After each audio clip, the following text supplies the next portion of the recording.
महाभारत में भी राजा कर्ण की कथा में कहा गया कि दानवीर कर्ण कहा जाता है, जिन्होंने दान दिया। तो ऐसा कैसा दान दिया कि दानवीरों की गिनती में युधिष्ठिर नहीं आए, दानवीरों की गिनती में अर्जुन नहीं आए, दानवीरों की गिनती में भीम नकुल सहदेव नहीं आए, दानवीरों की गिनती में केवल राजा कर्ण आए? ऐसा क्या दान दिया? दो कथा है राजा कर्ण की और बड़ी विचित्र। एक, अर्जुन ने जब भगवान कृष्ण से कहा कि दानवीरों में मेरी गिनती क्यों नहीं है, तो भगवान ने कहा कि समय आएगा जब मैं बताऊंगा।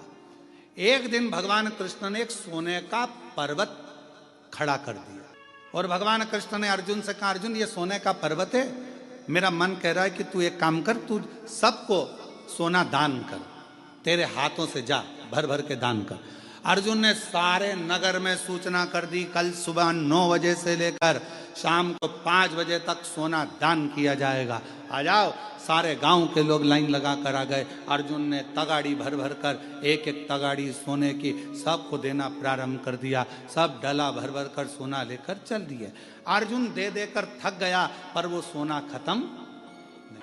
अर्जुन ने भगवान द्वारकानाथ से कहा कि प्रभु अब मेरा दान करते करते मैं तो थक गया, मैं सोना दान नहीं करूंगा। भगवान ने पूछा ठीक है। भगवान ने कर्ण को बुलाया, कर्ण ये सोने का पहाड़ है, दान करना। कर्ण ने सूचना करवा दी सारे नगर में, कल सोना वितरण होगा, आ जाना और ले जाना। सारे की सारे आ गए, खड़े हो गए। कर्ण ने हाथ जोड़कर बोला, भैया तुम सबको जितना सोना चाहिए, ये पहाड़ है, तुम हो, जिसको जितना चाहिए लेकर चले जाओ। अर्जुन ने कहा, प्रभु वो कर्ण दान कर रहा है, क्या कर रहा है? सबसे कह दिया जिसको जितना चाहिए उठा कर ले जाओ। कर्ण को बुलाया भगवान ने, अर्जुन के सामने पूछा, बेटा कर्ण ये बताओ कि कर्ण तुमने ये सोने का पहाड़, तो कहा प्रभु सोने का पहाड़ मेरा था ही नहीं, तो मैं क्यों टेंशन लूं कि कितना देना है, कितना देना है, मैं क्यों टेंशन लूं? जिसका पहाड़ जो जाने। और दान करने का आपने कहा, तो ये भक्त लेने वाले और आप देने वाले, तो बीच में मैं देने वाला कौन? जिसकी जितनी मर्जी हो भर के ले जाए, मेरा क्या है? अर्जुन स्तुप्त हो गया देखकर, स्तुप्त। कई लोगों की आदत रहती है, किसी के यहाँ सत्यनारायण जी की कथा में जाते हैं और अगर उनको प्रसाद का कटोरा दे दिया जाए कि लो प्रसाद बांटो, तो वो आधी आधी चम्मच बांटेंगे। अरे प्रसाद वाले का प्रसाद तेरा काम है देने का, अच्छा दिया जाए, तो तेरा कह जाए। अरे तो सबको भी तो देना। आखिरी में सबको देने के चक्कर में इतना सारा प्रसाद बढ़ गया, तो घर का मालिक ही बोला पूरे ही बांट देते, काहे को इतना सारा बचा लिया, हम घर में गिने चुने 4 लोग तो हैं, अब 4 लोग में इतना सारा प्रसाद रह जाएगा, कौन खाएगा, क्या करेंगे, सब बांट। हमारे यहाँ बाबा के धाम में, कुबरेश्वर धाम में एक नियम है, नुक्ति बनी, नुक्ति जानते हो ना, बूंदी। नुक्ति वही जो पेट में दुखती, ज्यादा खा लो तो बूंदी बने, तो नुक्ति बूंदी बनती है। कभी कभी खोपरा पाक बन जाता है, कभी बेसन चक्की बन जाती है, कभी सीरा हलवा बन जाता है।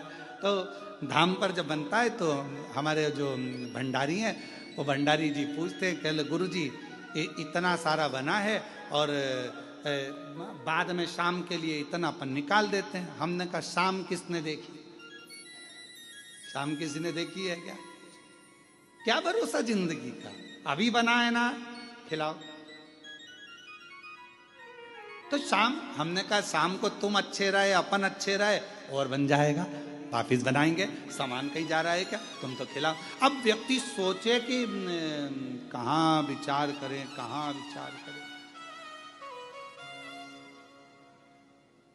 आप सबको मालूम होगा एक लोमश ऋषि की कथा आती है। लोमश जी, उनके शरीर का एक बाल टूटता था। सबसे ज्यादा पृथ्वी पर रहने वाले अगर कोई ऋषि हैं तो लोमश ऋषि। फिर भी उन्होंने अपना झोपड़ा नहीं बनाया, अपना घर नहीं बनाया। अगर तुमको मालूम पड़ जाए कि तुम 500 साल जिए हुए, सबसे पहले तुम कहोगे 500 साल में जियोगी, 500 साल बनाओ जरा जोरदार अच्छा महल बनाओ, जोरदार कालीन बिछाओ। 500 साल रहना है तो मकान तो अच्छा होना चाहिए ना, गाड़ी भी जोरदार होना चाहिए, बंगला जोरदार होना चाहिए। अब तुम सबको मालूम है कि 100 साल नहीं जी रही आज का आदमी, 70-80 में कम निपट जाओ, कौन सा भरोसा। पहले तो फिर भी सोचा जाता था कि 100 साल तक जिएगा, आज के जमाने में तो कोई भरोसा ही नहीं है कि कब निपट जाएगा। और आजकल तो नई बीमारी, वो अटैक ऐसा हो गया है, हार्ट अटैक, बेचारा कहीं का जिम कर रहा है तो ही आ जाता है, कहीं का खाना खा रहा है तो आ जाता है। अभी एक हमें कोई ने बताया था, आशीष ने, कि एक तमिलनाडु में एक पति पत्नी की शादी हुई और दोनों शादी करके घर के अंदर आए। पहली विदाई बहू की हो रही थी और पत्नी को अटैक आ गया। मालूम पड़ा पति को सूचना मिली, पति को भी अटैक आ गया, दोनों ही निपट गए। श्वास रुक जाएगी चलते चलते, क्षमा बुझ जाएगी चलते चलते, दम निकल जाएगा रोशनी का, क्या भरोसा है इस जिंदगी का, क्या भरोसा है इस इस जीवन का, क्या भरोसा, इस जिंदगी का क्या भरोसा। जरा विचार करिए। तो इसलिए जितना समय परमात्मा ने दिया है, जब कथा मिल जाए, आस्था चैनल पर जब कथा श्रवण करने को मिल जाए, मालूम पड़ जाए कथा आ रही है, आज से चालू हो गई, अपनी अड़ोसन पड़ोसन पीछे वाली धड़ोसन सबको सूचना कर दो, कथा चालू हो गई। भरोसा किसको है? कहीं पहाड़ गिर रहे हैं, कहीं पर्वत गिर रहे हैं, कहीं बाढ़ आ रही है। अभी पंजाब के कई जिले पानी में डूबे पड़े। पंजाब इतना जलवृष्टि पंजाब में हुआ है कि जल त्राही त्राही हो रहा है। इतना पानी चारों तरफ, घरों में, मकानों में, दुकानों में, खेतों में, भोजन तक नहीं, पूरी व्यवस्था, प्रशासन की अव्यवस्था हो गई। इतना पानी पानी कौन संभाले, कैसे संभाले?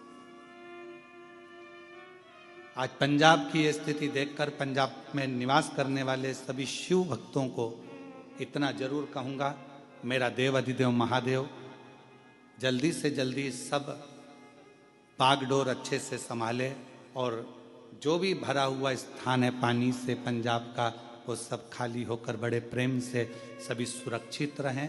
सबकी रक्षा मेरा कृष्णेश्वर महादेव, मेरा काल अधिपति महाकाल बाबा, मेरा कुबेर भंडारी करे। और पंजाब के जितने भी शिव भक्त जो शिव कथा को सुनते आए हैं, अगर आपके क्षेत्र में पानी नहीं है तो हाथ जोड़कर निवेदन करूंगा कि जिन जिन क्षेत्रों में पानी भरा पड़ा है, वहां पर शंकर भगवान का नाम लेकर आप विठलेश सेवा समिति की ओर से, कुबेरेश्वर बाबा की ओर से वहां भंडारे चलाएं, भोजन कराएं, बच्चों को वस्त्र की व्यवस्था करें। हमने भी पंजाब में भटिंडा में, वहाँ के भटिंडा के मेयर महोदय के पिताजी अमरजीत सिंह जी से बात करी 2-3 बार। उनको हमने एक ही बात कही, आप जब कहेंगे श्री विठलेश सेवा समिति पंजाब के लिए चावल कहें तो ट्रकों में भरा कर चावल भेज दिए जाएं, आटे का बोलें तो आटा भरा कर भेज दें। और अगर जो बच्चे हैं, क्योंकि बेटियां हैं, कुबेरेश्वर धाम, बाबा कुबेर भंडारी का धाम कुबेरेश्वर धाम प्रत्येक बेटियों का मायका है, और जितने भी पुरुष वर्ग है उनका ससुराल है, बच्चों का ननिहाल है। तो इस मायके से जब आप कहोगे हम ट्रक भरकर कपड़े, ट्रक भरकर अनाज जब चाहो जब भेज दो। विठलेश सेवा समिति और कुबेरेश्वर धाम परिवार आपके साथ हमेशा खड़ा हुआ है। ये कुबेर भंडारी आपका पिता का घर है, मायका है, मायका। हमने भटिंडा के मेयर महोदय को इस सूचना दी है कि जब जरूरत पड़े आप सूचना करें, ट्रक भराकर कपड़े बच्चों के पहनने के, मेरी जीजियों के लिए, मेरे जीजाओं के लिए पहनने के वस्त्र आदि, कम्बल, रजाई, जो कहो वो यहाँ से विठलेश सेवा समिति सीहोर कुबेरेश्वर धाम भेज दे दिल से। और ये समिति, विठलेश सेवा समिति, ये कुबेरेश्वर धाम परिवार सब बहन बेटियों का मायका है। बिल्कुल बेझिझक अगर कोई को भी कुबेरेश्वर धाम से कुछ भी अगर ऐसा लगता है तो जरूर आप धाम पर सूचना करें। सब हमने मेयर महोदय को इस चीज की सूचना पंजाब में दी है, और जब जरूरत पड़े तब कुबेरेश्वर धाम आपके लिए खुला हुआ। खुला हुआ। और घबराना नहीं, बिल्कुल भी पंजाब वालों, रत्ती भर भी घबराना नहीं। वाहेगुरु जी आपके साथ हैं, मेरे भोलेनाथ आपके साथ हैं, और पूरा भारत आपके साथ है, पूरा भारत आपके साथ। बिल्कुल नहीं घबराना, बच्चों को हौसला देना, कोई बात नहीं। पानी में अगर घर चला, पानी में अगर दुकान गई है, टेंशन नहीं लेना, बाबा वाहेगुरु जी सब अच्छा करेंगे, भोलेनाथ जी सब अच्छा करेंगे, सब अच्छा, चिंता ना करें। शिव शिव है, जीवन का कोई भरोसा नहीं, कोई भरोसा। और हम तो बाबा के भरोसे चलते हैं, हम तो बाबा के भरोसे चलते हैं। ये दुनिया वाले जलते हैं, ये दुनिया वाले जलते हैं, हम तो बाबा के भरोसे चलते हैं, हम तो बाबा के भरोसे चलते हैं। काशी वाले के भरोसे चलते हैं, डमरू वाले के भरोसे चलते हैं, सीहोर वाले के भरोसे चलते हैं, कृष्णेश्वर नाथ के भरोसे चलते हैं, हम तो बाबा के भरोसे चलते हैं। ये बाबा की कृपा, ये उसकी उदारता है, जीवन का कोई ठिकाना नहीं। पहली कथा राजा कर्ण की कर रही है कि यह सोने का पहाड़ है, तुम लेने वाले वो देने वाला, मैं बीच में क्यों पढ़ूं कि एक तगाड़ी दूं कि दो तगाड़ी दूं, जिसकी मर्जी होता ले जाओ। हमने हितेश नारखेड़े जी से कहा कि कथा के यजमान कौन बनेगा, तो हितेश नारखेड़े जी बोले पहले तो कृष्णेश्वर महादेव बनेंगे। ठीक, हमने कहा नहीं वो तो बन गए, फिर पूजन में कौन बैठेगा, तो कि एक पिताजी बैठ जाएंगे, एक हमारे ससुराजी बैठ जाएंगे। तो हमने कहा ये भी अच्छी बात।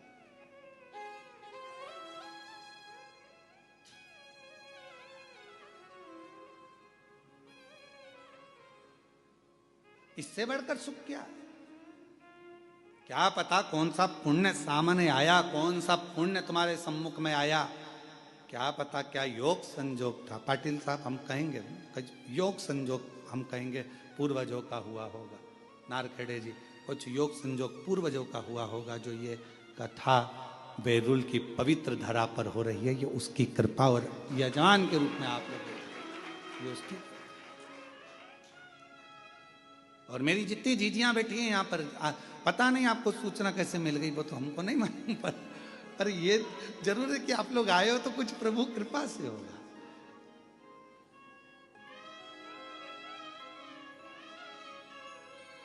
एक जीजी तो पहचान की है कलेक्टर महोदय के यहाँ से, मैं उनको भी बहुत बहुत साधुवाद देता हूँ कि प्रत्येक कथा में आप जब भी आसपास के क्षेत्र में कथा होती है, आपकी श्रद्धा और विश्वास कथा में पहुंचता है। मैं बहुत बहुत धन्यवाद देता हूं आपको। शिव तत्व है, भगवान की अविरल कथा। और महाराज राजा कर्ण की दूसरी कथा कर रही है।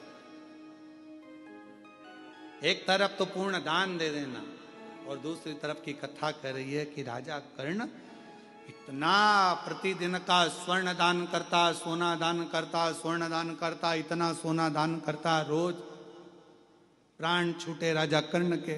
गया ऊपर, सोने की कचौड़ी, सोने की पूड़ी, सोने का पानी, सोने की जलेबी, सोने का भजिया, और सोने का भाजी बड़ा, और सोने का ही बड़ा पाव, सब सोने का मिला खाने को।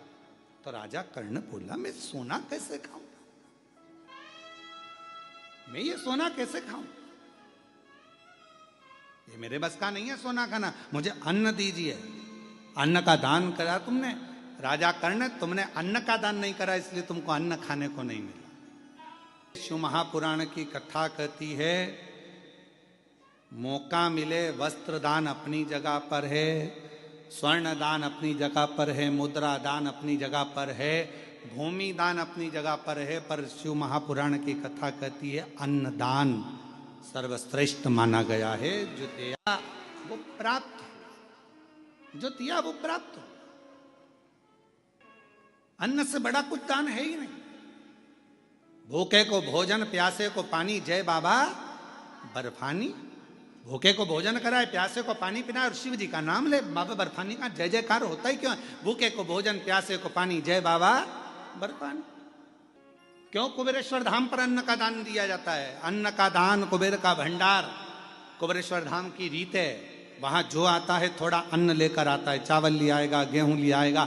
जो कुबेरेश्वर धाम पर आता है वो थोड़ा थोड़ा अन्न लेकर आता है। भले आधा किलो लाया, 1 किलो लाया, पर कुबेरेश्वर धाम में आया तो के अन्न का दान और कुबेर का भंडार वहां दिया और वहां लिया, घर पहुंचते पहुंचते प्राप्त हो जाता। तुमने अन्न नहीं दिया है राजा कर्ण, तुमने भोजन में अन्न का दान नहीं दिया। तो राजा कर्ण को लगा कि अन्न नहीं दिया तो अब क्या होगा, तो कहा कि तुम्हें भोजन खाने को नहीं मिलेगा। राजा कर्ण ने कहा कि मुझे कुछ दिन दे दो, मैं पृथ्वी पर जाकर अन्न का दान करूंगा। राजन, अभी तो तुम्हारा शरीर जला नहीं है, अंतिम संस्कार नहीं हुआ, तुम्हारी माँ कुंती वहीं बैठी हुई है, तेरे शरीर को नहीं जलने दे रही है, तो चिंता मत कर, जा हम तुझे वापिस जीवित करते हैं। जाकर तुझे 16 दिन दिए हैं, 16 दिन में तू जितना दान कर सकता है अन्न का उतना कर ले। राजा कर्ण पृथ्वी पर आए और मां गंगा के तट पर पहुंच गए और गंगा के तट पर भोजन कराना प्रारंभ करा। ब्राह्मण हो, साधु हो, सन्यासी हो, तपस्वी हो, साधक हो, उपासक हो, सांसारिक मनुष्य हो, मानव हो, कैसा भी हो, पर आओ और भोजन ग्रहण करो। सारे के सारे भोजन ग्रहण करने आते, तब राजा कर्ण उनको भोजन कराकर विदा कर देता। और आखिरी में जब राजा कर्ण के 16 दिन के प्राण 16 दिन बाद जब गए, राजा कर्ण को अब भजिया, पकोड़ा, गुलाब जामुन, इमरती, भजिया, नो गोल्ड, बिना गोल्ड के मिल रहा, अब मिल रहा।